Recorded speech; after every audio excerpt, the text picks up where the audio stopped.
As you can see, Mlambo-Ngcuka up on the stage at this point. On the elimination of discrimination against women, Special Rapporteur on Violence Against Women, its causes and consequences, ministers, permanent representatives of the missions to the United Nations, all our colleagues and partners online, ladies and gentlemen.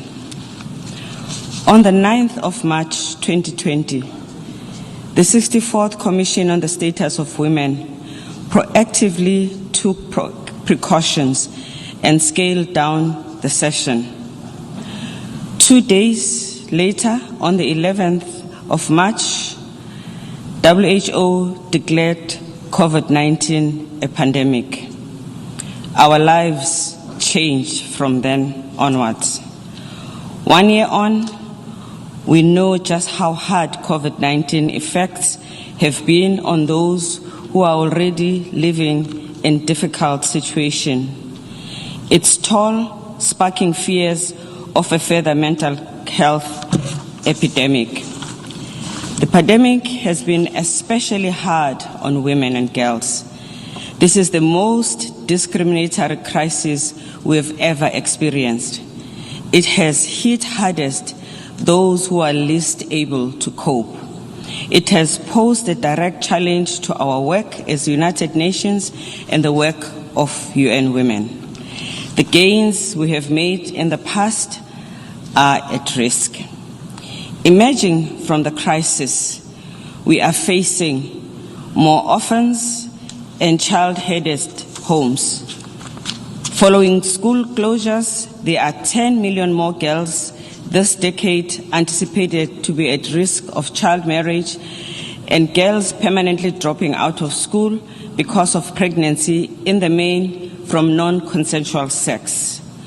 We are facing the burden of unpaid care that is mostly and increasingly borne by women, with 59% of the women reporting having to spend even more time on unpaid domestic work since the pandemic. We are facing job losses. 2/3 of the jobs lost being the jobs that belong to women. And those that are mostly affected are young women who are in the ages where they are rearing young children. 47 million women this year will be pushed into living on less than $190 per day, and with younger women again bearing the brunt of loss of income and lack of decent work. In addition, we face the digital gap that leaves women unprepared for the future. Excellencies, young women are under siege from gender-based violence. WHO's latest report on gender-based violence shows the highest rates of intimate partner violence in the past 12 months being against young women aged between 15 and 24. Throughout 2020, UN Women has raised the alarm. We have provided policy recommendations on both the shadow pandemic of reported increased violence at home during lockdowns and the disproportionate economic impact on the women that limits their options for recovery. This is creating legions of women and girls who live with trauma, possibly for a lifetime.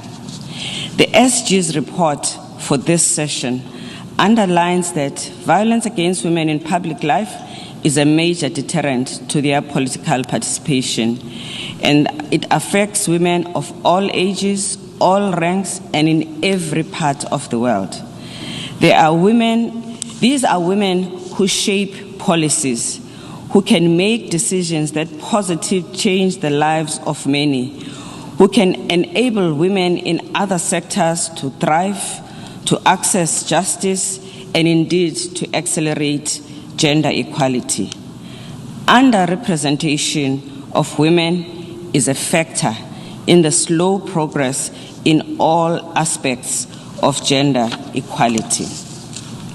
That is why this session is a defining moment for gender equality. At this session, you can propose agreed conclusions that take us forward.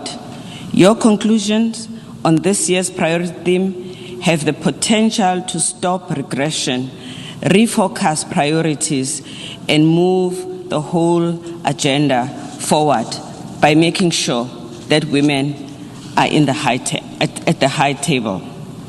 It is inconceivable that we can address the situation that is faced in the main by women and solve the problems that women and girls face without the women themselves taking part in decision making. We currently confront the two biggest challenges of our generation: the COVID-19 pandemic and its consequences, and the unfolding climate change crisis.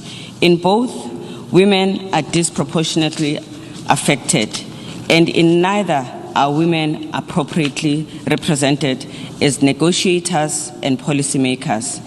In recent survey of COVID-19 task forces from 87 countries, we found that less than 5% of those task forces had gender parity in the composition of their membership.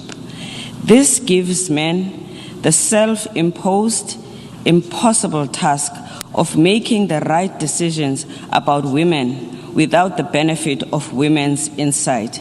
And this needs to be set right without delay, or we stand to lose.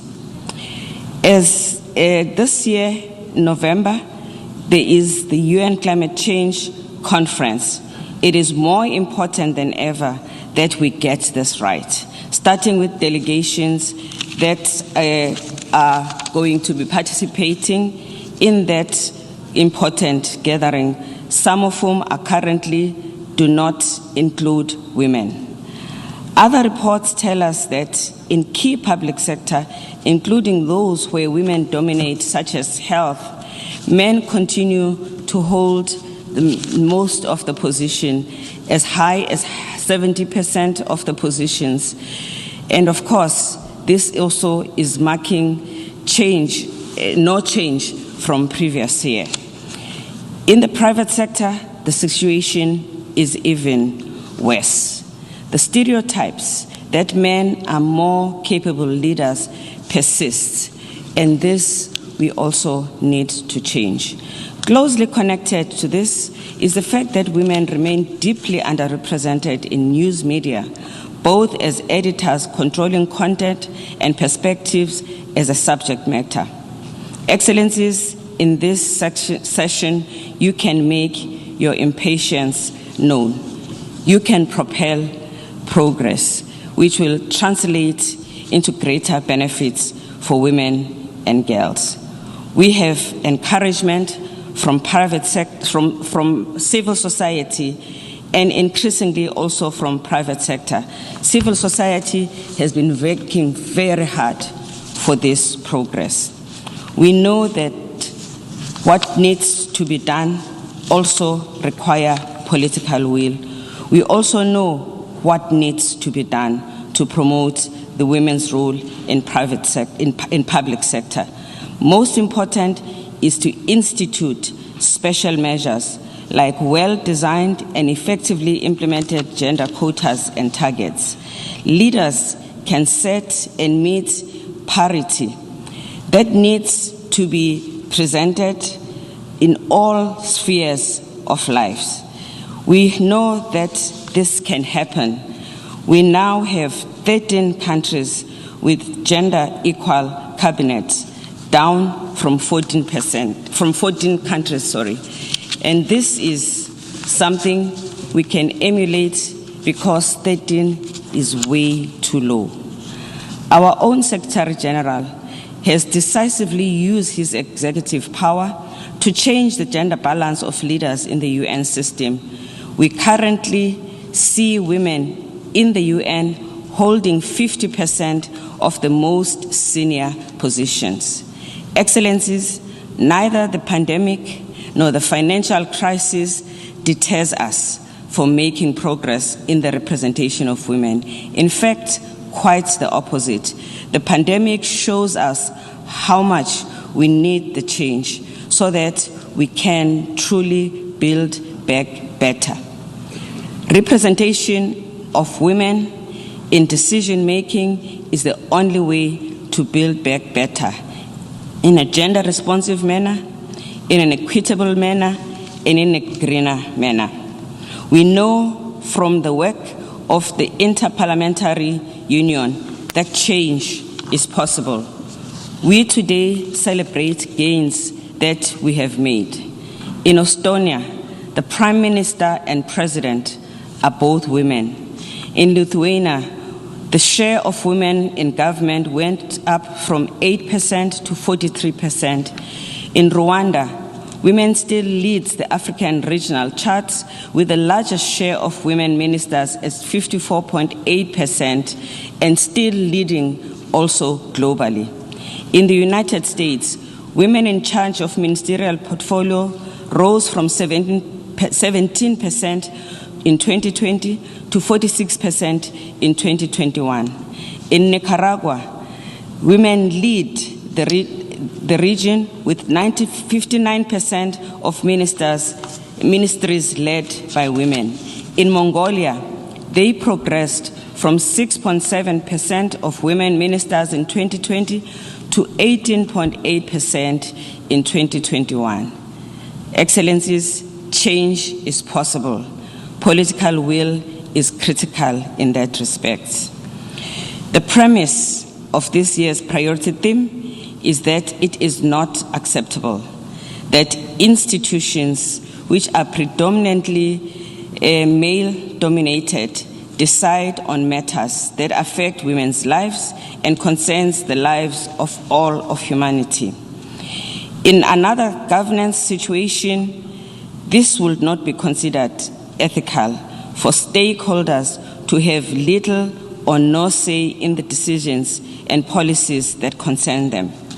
This session of the Commission gives us the tool to stimulate game-changing and much-needed concerted increase in women's representation through the agreed conclusion. And if we cannot achieve this in this year, where we face a challenge of our generation, I put it to you, Excellency, with respect. We will have to ask ourselves hard questions. What is the purpose of the Commission? The Commission is strong and its actions can be bold. Bold actions this year will strengthen the implementation of your 2020 political declaration of CSW 64. And it will also propel the implementation of the Beijing Declaration and Platform for Action. Global leaders at the high-level meeting on the 25th anniversary of the Fourth World Conference on Women in October last year at the General Assembly made some calls urging us to make progress.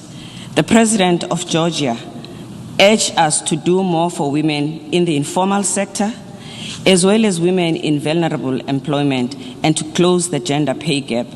The President of Ghana called on development of programs, plans, policies, and laws to promote gender equality.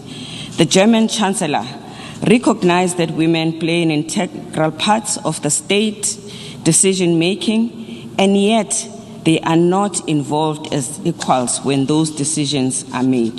The President of China stressed the need to work hard to build a world in which women are free from discrimination. The Prime Minister of Tuvalu acknowledged the impact of tradition and norms which hinder progress. The Prime Minister of Canada urged that women in all their diversity must be placed at the heart of decision-making. So the bold steps of this august assembly can bring the wishes of these leaders into reality. There is also added support from Generation Equality and its Co-Action Coalition, which complements our intergovernmental process such as this commission, as well as complementing our strategic plan. We have engaged more than 15 million people thus far. We have 90 Action Coalition leaders who are poised to make game-changing commitments that will be announced in Mexico and Paris. Generation Equality will aim to accelerate the implementation of Sustainable Development Goals and Beijing Platform for Action. We invite all of you to make commitments. Excellency, I urge you to take action to include young women in decision-making, especially those who are affected by age barriers when it comes to entry into the public office. We see them in the streets of the world leading movement and facing lethal force. These are leaders of today and tomorrow. Their indisputable capacity to lead has been demonstrated. We must make space for them so that they can take their rightful place. Let this be a defining CSW session of our time and in a time of crisis. It is my heartfelt hope that in this year, which is also my last year at UN Women, we can witness bold and strong moves that will propel us in a much stronger way to gender equality and will end discrimination against women and girls and empower all of us. It is in your hands. Thank you. I thank the Executive Director of United Nations HT for gender equality and empowerment of women for her passionate statement and for also reflecting All right, that is Phumzile Mlambo-Ngcuka in her capacity as the Executive Director of UN Women, adding to what the UN Secretary General Antonio Guterres had to say earlier in terms of making sure that women are at the high table, as the phrase she used there. The Secretary General saying that women not participating enough in decision making, and of course Phumzile Mlambo-Ngcuka adding that this session has to change that and is a defining moment for gender equality. So that is, of course, the opening of the 65th session of UN Commission on the status of women this afternoon. Let's take a break. Do stay with us.